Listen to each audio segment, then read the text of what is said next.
Hi friends, ನಾನು ಚಿತ್ರದುರ್ಗದವನು.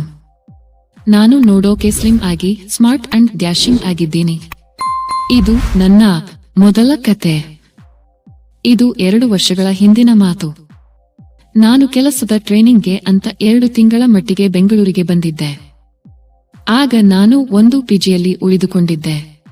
ಅದರ owner ಬಂದು ಸುಪ್ರಿಯಾ ಅಂತ. ನಾನು ಅವಳನ್ನ ಅತ್ತಿಗೆ ಅಂತ ಕರೆಯುತ್ತಿದ್ದೆ.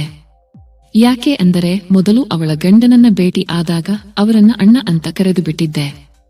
ಅವಳು ನೋಡೋಕೆ ತುಂಬಾ ಹಾಟ್ ಆಗಿದ್ದಳು. ನಾನು ಆಗಾಗ ಬರೋದು ಅವಳಿಗೂ ಇಷ್ಟ ಇತ್ತು ಅಂತ ಕಾಣಿಸುತ್ತೆ.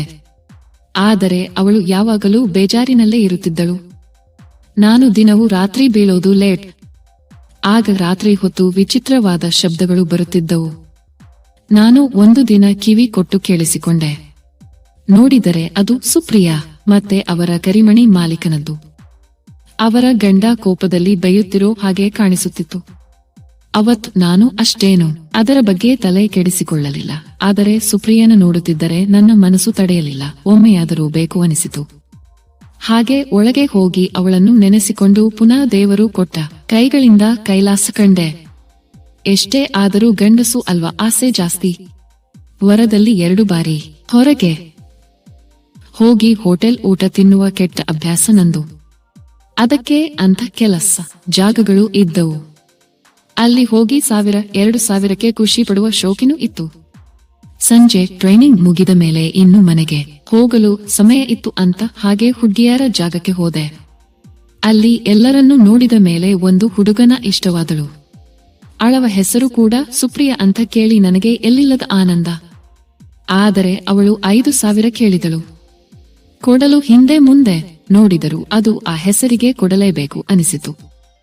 ಆಗಿದ್ದು ಅಗಲಿ ಅಂತ 5000 ಕೊಟ್ಟು ಮುಂದುವರೆದೆ.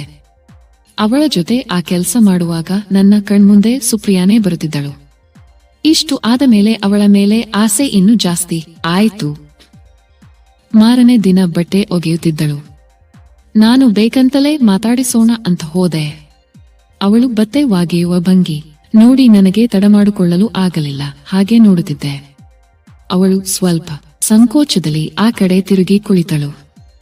ಆಗಿದ್ದು ಅಗಲಿ ಅಂತ ಹೋಗಿ ಮಾತಾಡಿದೆ. ಸುಪ್ರಿಯಾ ಹತ್ತಿರ ಮಾತಾಡುತ್ತ ನಿಮಗೆ ನಿಮ್ಮ ಯಜಮಾನರ ಜೊತೆ ಜಗಳವ ಅಂತ ಕೇಳಿದೆ. ಅವಳು ಏನೋ ಕೆಲಸ ಮಾಡುತ್ತಿದ್ದವಳು ಸಡನ್ ಆಗಿ ನಿಂತು ಬಿಟ್ಟಳು. ಸ್ವಲ್ಪ ಗಾಬರಿ ಪಟ್ಟುಕೊಳ್ಳುತ್ತಾ ನಿನಗೆ ಯಾಕೆ ಹಾಗೆ ಅನಿಸಿತು ಅಂತ ಕೇಳಿದಳು. ಅದಕ್ಕೆ ನಾನು ಹೀಗೆ ನಿನ್ನೆ ರಾತ್ರಿ ಜೋರಾಗಿ ಕೇಳಿಸುತ್ತಿತ್ತು, ಅದಕ್ಕೆ ಕೇಳಿದೆ ಅಂದೆ. ಅದಕ್ಕೆ ಅವಳು ಏನೂ ಮಾತಾಡಲಿಲ್ಲ. ಅದಾದ ಮೇಲೆ ಅವಳು ನನ್ನ ಜೊತೆ ಅಷ್ಟೇನೂ ಮಾತಾಡಲಿಲ್ಲ. ನಾನು ಕಾರಣ ಕೇಳಿದೆ. ಆದರೂ ಅವಳು ಹೇಳಲಿಲ್ಲ. ಭಾನುವಾರ ರಜೆ ಇದ್ದ ಕಾರಣ ನಾನು ಚೌಕದಲ್ಲಿ ಒಬ್ಬನೇ ಇದ್ದೆ. ಹಾಗೆ ಮೊಬೈಲ್ನಲ್ಲಿ ಆ ತರ ವಿಡಿಯೋ ನೋಡಿಕೊಂಡು ತಮ್ಮನನ್ನು ಆಡಿಸಿಕೊಂಡು ಬಿದ್ದಿದ್ದೆ. ನಾನು ಒಳಗೆ ಏನೂ ಹಾಕಿಕೊಳ್ಳದೆ ಬಿದ್ದಿದ್ದೆ. ಯಾವಾಗ ನಿದ್ದೆಗೆ ಜಾರಿದೇನೋ ಗೊತ್ತೇ ಇಲ್ಲ. ಸ್ವಲ್ಪ ಸಮಯ ನಂತರ ಯಾಕೋ ನನ್ನ ತಮ್ಮ ಮತ್ತೆ ಟೈಟ್ ಆದಂತೆ ಅನಿಸಿತು. ಹೇಗೆ ಅಂದರೆ ಯಾರೋ ನನ್ನ ತಮ್ಮನನ್ನು ಹಿಡಿದು ಆಡಿಸೋ ಹಾಗೆ. ನನಗೆ ನಿದ್ದೆಯಿಂದ ಎಚ್ಚರ ಆಗಿ ಕಣ್ಣು ಬಿಟ್ಟೆ. ನೋಡಿದರೆ ಸುಪ್ರಿಯಾ ಅತ್ತಿಗೆ ಅದರ ಜೊತೆ ಆಟ ಆಡುತ್ತಿದ್ದಾಳೆ. ನಾನು ಮತ್ತೆ ಕಣ್ಣು ಮುಚ್ಚಿ ನಿದ್ದೆ ಮಾಡೋ ಹಾಗೆ ನಾಟಕ ಮಾಡಿದೆ. ನಾನು ಇನ್ನೂ ನಿದ್ದೆಯಲ್ಲಿ ಇದ್ದೀನಿ ಅಂತ ಅವಳಿಗೆ ಧೈರ್ಯ ಬಂದು ಜೋರಾಗಿ ಶುರು ಮಾಡಿದಳು. ಆಗ ನನಗೆ ಆಗುತ್ತಿದ್ದ ಆ ಆನಂದ ಹೇಳೋಕೆ ಆಗದು. ಮೊದಲ ಸಲ ಒಬ್ಬರು ನನಗೆ ಹಾಗೆ ಮಾಡ್ತಾ ಇರೋದು. ನಾನು ಬೇರೆ ಪ್ರಪಂಚಕ್ಕೆ ಹೋಗಿಬಿಟ್ಟಿದೆ. ನಾನು ಹಾಗೆ ನಿದ್ದಕ್ಕೆ ಅವಳ ತಲೆ ಮೇಲೆ ಕೈ ಇಟ್ಟು ಒತ್ತಿಕೊಂಡೆ. ಸ್ವಲ್ಪ ಹೊತ್ತಿಗೆ ನಾನು ಕ್ರೀಮ್ ಚೆಲ್ಲಿಬಿಟ್ಟೆ. ನನಗೆ ಇದಕ್ಕೂ ಮೊದಲು ಯಾವತ್ತೂ ಅಷ್ಟು ಬಂದಿರಲಿಲ್ಲ. ನಾನು ಇನ್ನೇನಾದರೂ ಮಾಡೋಕೆ ಮುಂಚೆನೆ ಡೋರ್ ಬೆಲ್ ಸದ್ದಾಯಿತು. ಸುಪ್ರಿಯಾ ಅತ್ತಿಗೆ ಬೇಗನೆ ಎದ್ದು ಬಟ್ಟೆ ಸರಿ ಮಾಡಿಕೊಂಡು ಒಂದು ಉಮ್ಮ ಕೊಟ್ಟು ಹೊರಟು ಹೋದಳು. ಸ್ವಲ್ಪ ಹೊತ್ತಿನ ಬಳಿಕ ನಾನು ಅವಳ ಹತ್ತಿರ ಹೋದಾಗ ಬೇಜಾರಿನಲ್ಲಿ ಕೂತಿದ್ದಳು. ನಾನು ಕಾರಣ ಕೇಳಿದಕ್ಕೆ ಅವಳು ಅಳೋಕೆ ಶುರು ಮಾಡಿದಳು. ನಾನು ಅವಳನ್ನ ಸಮಾಧಾನ ಪಡಿಸುತ್ತಾ ಅವಳ ತಲೆಯನ್ನ ನನ್ನೆಡೆಗೆ ಇಟ್ಟುಕೊಂಡೆ. ಅವಳು ಏನೂ ಹೇಳಲಿಲ್ಲ. ನಾನು ಮತ್ತೆ ಏನಾಯ್ತು ಅಂತ ಕೇಳಿದಾಗ ಅವಳ ಮದುವೆಯಾಗಿ 1 ವರ್ಷಕ್ಕೆ ಅವರ ಗಂಡನಿಗೆ ಒಂದು ಆಕ್ಸಿಡೆಂಟ್ ಆಗಿತ್ತಂತೆ. ಅದರ ಕಾರಣ ಅವರ ಗಂಡನ ಮುಖ್ಯವಾದ ಭಾಗಕ್ಕೆ ಏಟು ಬಿದ್ದು ನಪುಂ ಆಗಿದ್ದ. ಹಾಗಾಗಿ ಅವರಿಗೆ ಮಕ್ಕಳು ಆಗಲಿಲ್ಲ ಅಂತ ಹೇಳಿದಳು. ಈ ವಿಷಯ ಅವರ ಮನೆಯಲ್ಲಿ ಯಾರಿಗೂ ಗೊತ್ತಿಲ್ಲ ಅಂತನೂ ಹೇಳಿದಳು. ಮನೆಯವರು ಮಕ್ಕಳ ಬಗ್ಗೆ ಕೇಳಿದಾಗ ಏನಾದ್ರೂ ಒಂದು ಕಾರಣ ಹೇಳಿ ತಪ್ಪಿಸಿಕೊಳ್ಳುತ್ತಿದ್ದೆ. ಆದರೆ ಈಗ ಅತ್ತೆ ಮಾವ ತುಂಬಾ ಕೋಪ ಮಾಡಿಕೊಂಡು ಬೈದರು. ಈಗ ಏನಾದ್ರೂ ಮಕ್ಕಳು ಆಗಲಿಲ್ಲ ಅಂದರೆ ಡೈವೋರ್ಸ್ ಕೊಟ್ಟು ಮನೆಗೆ ಹೋಗೋಕೆ ಹೇಳುತ್ತಿದ್ದಾರೆ. ಇದೇ ವಿಷಯಕ್ಕೆ ನನಗೂ ನನ್ನ ಗಂಡನಿಗೂ ಜಗಳ ಆಗುತ್ತಲೇ ಇರುತ್ತೆ. ಇದಕ್ಕೆ ನಾನು ಇಷ್ಟು ದಿನದಿಂದ ಬೇಜಾರ್ನಲ್ಲಿ ಇದ್ದದ್ದು. ನೀನು ದಿನದಲ್ಲಿ ಕೈ ಕೆಲಸ ಮಾಡಿ ಕೊಳ್ಳೋದನ್ನ ನಾನು ನೋಡುತ್ತಿದ್ದೆ. ನಿನ್ನ ನೋಡಿದ ಮೇಲೆ ನನಗೆ ಒಂದು ಆಸೆ ಚಿಗುರಿತು. ಈಗ ನೀನೇ ನನ್ನ ಸಂಸಾರ ಉಳಿಸೋಕೆ ಸಾಧ್ಯ ಅಂತ ಹೇಳಿದಳು.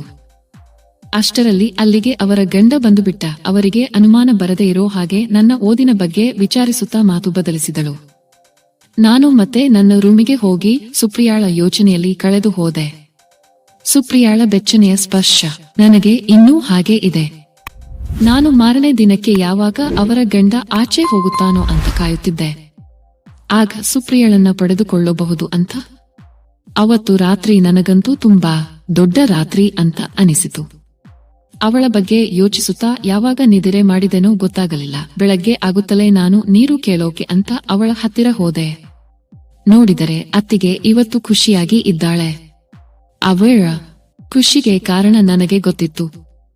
ನಾನು ನೀರು ತಗೊಂಡು ವಾಪಸ್ ಬಂದುಬಿಟ್ಟೆ.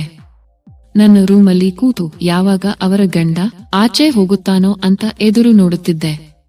ಅವರ ಗಂಡ ಕೆಲಸಕ್ಕೆ ಹೋಗುತ್ತಿದ್ದಂತೆ ನಾನು ಸುಪ್ರಿಯಾಳ ಹತ್ತಿರ ಓಡಿ ಹೋಗಿ ಅಪ್ಪಿಕೊಂಡೆ. ಅವಳಿಗೂ ಕೂಡ ಅದೇ ಬೇಕಿತ್ತು. ಆದರೆ ಅವಳು ಮನೆಯ ಕೆಲಸ ಮುಗಿಸಿ ಆಮೇಲೆ ಮಾಡೋಣ ಅಂತ ಹೇಳಿದಳು. ಅದಕ್ಕೆ ನನಗೆ ತಡೆಯೋಕೆ ಆಗ್ತಿಲ್ಲ ಅಂತ ಹೇಳಿ ಅವಳ ಉಮ್ಮ ನೀಡಲು ಮುಂದಾದೆ. ಈಗ ಸುಪ್ರಿಯಾ ಕೂಡ ಉದ್ರೇಕ ಆದಳು. ತನ್ನನ್ನು ತಾನು ನನಗೆ ಅರ್ಪಿಸುತ್ತಿದ್ದಳು.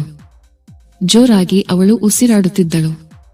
ಹಾಗೆ ಮೆಲ್ಲಗೆ ನನ್ನ ಕಿವಿ ಹತ್ತಿರ ಬಂದು ನನಗೆ ಐ ಲವ್ ಯು ಅಂದಳು. ಇದನ್ನ ಕೇಳಿ ನನಗೆ ಇನ್ನೂ ಜೋರಾದೆ. ಅವತ್ತು ಅವಳನ್ನ ನೋಡಿದ ಮೇಲೆ ಅನಿಸಿತು, ಹೆಣ್ಣು ಎಷ್ಟು ಉದ್ರಿಕ್ತಳಾಗುತ್ತಾಳೆ ಅಂತ. ನಾವಿಬ್ಬರು ತಕ್ಷಣ ಅಲ್ಲೇ ಆ ಕೆಲಸ ಮಾಡಿ ಮುಗಿಸಿದೆವು. ಸುಮಾರು 10-15 ನಿಮಿಷ ಸಖತ್ತಾಗಿ ಆಟವಾಡಿದೆವು. ಕೊನೆಗೆ ನನ್ನ ಎಲ್ಲಾ ಕ್ರೀಮ್ ತಿಂದು ಬಿಟ್ಟಳು. ಆಗ ಅವಳ ಮುಖದಲ್ಲಿ ಸ್ವರ್ಗ ಸುಖದ ಖುಷಿ ಕಂಡಿತು.